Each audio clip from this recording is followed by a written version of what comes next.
Hi everyone, my name is Erik Adler. Today I want to read to you a new excerpt from our novel White Lights. Last week I read the prologue, and today I would like to read the first intermediate chapter to you from this book. The book consists of a prologue and 10 chapters, but also of 11 intermediate chapters which are shorter. And in these intermediate chapters, our hero, Richard, is awake, thinking about his experiences in the secondary world, which he visits during his sleep. And this is the first intermediate chapter, which means that it comes directly after the prologue, which I read to you a week ago. And now I will read this intermediate chapter, and I hope next week to start reading the first chapter to you. This is called Breakup. The first night in his new home, Richard lay in bed in the dark, reflecting on what had happened during the last days. "I can't stand it anymore. I want you to find someplace else to stay." Paula was standing at the other side of the kitchen table, shoulders pushed back, head high. He was staring into nothingness, trying to understand. No more living in their house in Grunwald. No more mutual activities during weekends. No more holidays together. There was no trace either of doubt, insecurity, shame, or pity in her voice or in her eyes. How could she be so strong? She went into the bathroom. Paula was someone you listened to, like your parents, school teachers, university professors, and superiors in the army. At parties, she had always been the center of attention. She had made all important decisions for the family alone, from interior design to holiday plans. She earned the money and she decided what to do with it, and Richard had learned to accept it. It had just made her more attractive. But although he had done everything she wanted, she had just become more and more frustrated, reacting impatiently, even irritably. Her sexual preferences too had changed. She wanted him to torn at her hair, to press her face into the bed pillow. The harder the better. She loved to hear him calling her a whore, cheap, dirty, and stupid. Afterwards, she was lying still next to him, with her hand on his breast or in his. As she prepared to leave the next morning, in her slim suit, her makeup perfect, she smiled. Her eyes were clear and peaceful. She walked with light steps, moving her hips somewhat more than usually. But soon this wasn't enough to satisfy her. She started to avoid eye contact. She interrupted him, turned her back on him when he spoke, and then came the outbursts of anger. He went into the bedroom, undressed, and lay down. Paula came out of the bathroom, sneaked her way to the bed, and crawled under the blanket without a sound. After a while, she was asleep. Richard lay awake, listening to her breathing. Paula always slept naked, and he had adopted her habit. At first, it surprised him to see her stripping fully naked every evening in the bedroom. Then she sat in the bed, two giant pillows behind her back, knees up, a pair of reading glasses on her nose tip, working through some documents for the next day. Frequently, she was reminded of something of which she had to make a note. Dressed only in her glasses, she ran around impatiently, looking for her calendar. Richard never grew tired of watching her like that, attractive, stern, full of energy. He quickly learned not to interrupt her in such a situation, and definitely not to touch her. Before she truly felt that she was ready for the next day, she wasn't open to any advances, reacting irritably to all expressions of tenderness. In her sleep, she was squeezing the corner of the blanket in her hand. She resembled a boxer, he thought, still admiring her. Was she perhaps fighting him in her dream?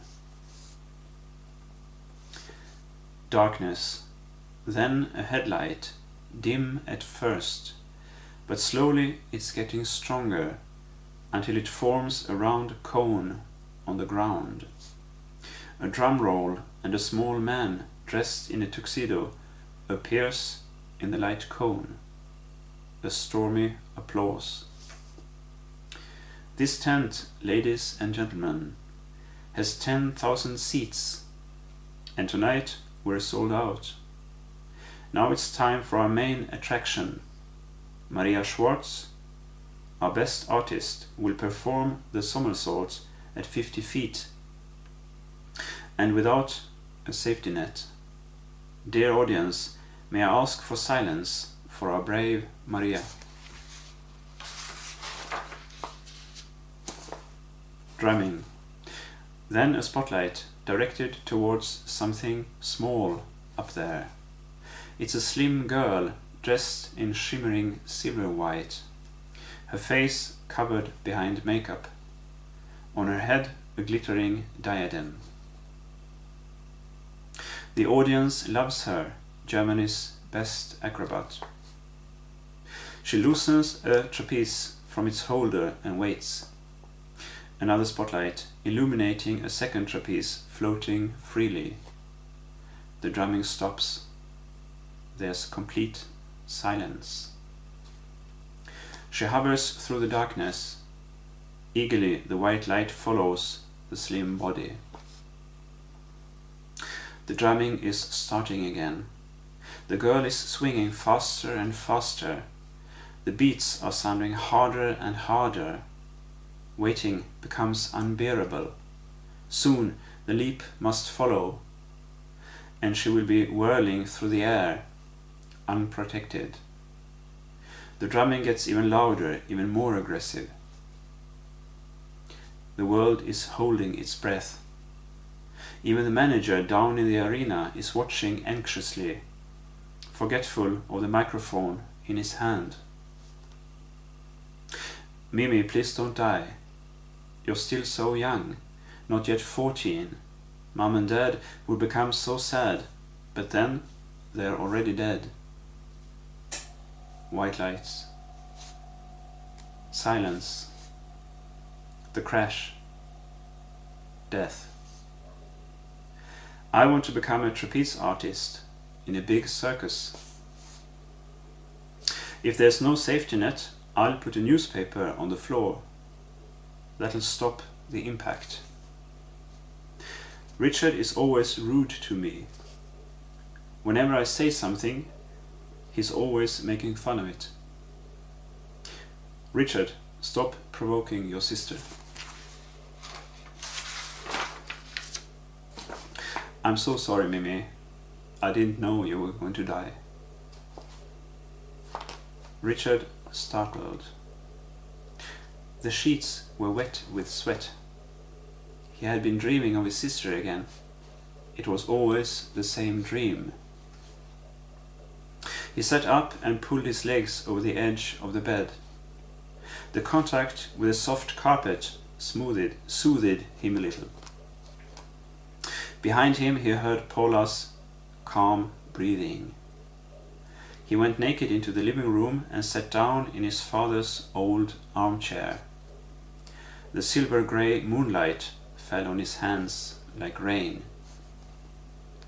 It grew brighter outside. He heard Paula getting up before the alarm clock started ringing,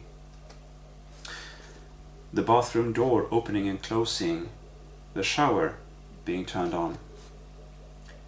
She appeared in the living room. "Promise me you'll look around for a flat today." A glare, and she was gone. He heard the front door closing and the Citroën's engine roaring. He could still sense her presence in the room. Paula had made a new pot of tea for him, he noticed, like a small excuse for the fact that she was leaving him. He made oat porridge with honey and cream for himself and Layla.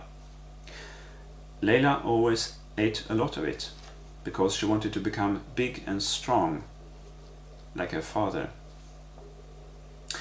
Then he made her sandwiches and placed them in the green plastic box. The morning sunlight shone through the window behind him and made the box shimmer.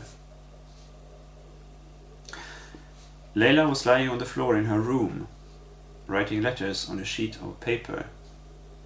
Her curly hair, which had become a bit long, was covering her face. She seemed completely absorbed in her work. Lately, she had become very interested in the alphabet, although she still wrote a few letters in the wrong direction and added a few of her own creation.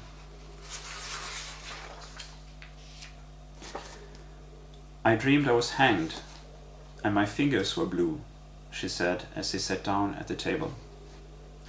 She often talked about not wanting to grow up because she would have to die. Layla was eating slowly. Richard finished his meal faster, took her backpack and stowed away the box. Layla loved the box, and since she had it, she actually ate what he made for her. "What did the other girls say when you showed them your Star Wars cards?" he asked as they were driving to the kindergarten. "They said, 'Boy.'" "You don't have to bring them if they call you that." "I wish I were a boy. They are allowed to do more things." He almost regretted that he had bought her the cards, but Layla had loved them right from the start, especially the ones showing Princess Leia dressed in white and with a gun in her hand. She also liked those with Darth Vader, and the fact that Darth Vader was Leia's father made her very happy. "I'm Leia and you're Darth Vader," she said, "but who's her mom?" Paula would have liked to send her to a ballet course, but she preferred to practice boxing with her father. Laughing, she clung to his giant biceps, and she proudly showed him her own arm, thin like a match, which she measured with his fingers, praising her. He didn't care much for Paula's worries that Layla might become too much of a tomboy. A physically strong girl, able to fight, would have fewer problems at school, he said. At the nursery, Layla hung her jacket and backpack very neatly, which she never did at home, held up her face to him and formed her mouth to an O. Richard bent down to her, kissed her lightly, and saw her tripping away into her little world. Back home, he went to his fitness room one last time. His private gym had been like the Navy, or like mathematics. Clear rules, everything arranged and comprehensible. Tools with which he was familiar. Now it seemed as if they were constricting him. making it impossible to breathe. The cool steel in his hands gave him no comfort. Paula came home and turned off the radio. I found an apartment, he told her, almost like an apology. She was making tea. She gave no answer, didn't even look at him. Richard left her alone and brought the daughter to bed. Please don't close the window that loudly, Paula shouted from the kitchen. Leila's little head protruded from the blanket, her eyes shining in the darkness. Why don't we visit Grandma and Grandpa? She asked. We did recently. I mean the other Grandma and Grandpa. They're dead. But they're at the cemetery. We went there once with your cousin, but you were just climbing the stone all the time. Then I was small. Richard stroked her cheek. Leila, he said, Papa's going to stay in someplace else from now on. But why? Mum and I are no longer friends. She sat up and hugged him violently. I'm coming to pick you up, then we'll do something funny together.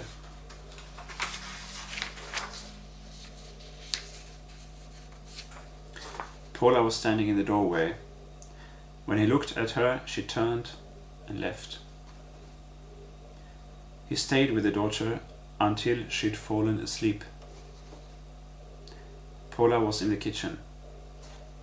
She kept her face turned away from him, but he could see that she had been crying. Take care, Paula, he said. She didn't answer. He took his suitcase and went out to his car.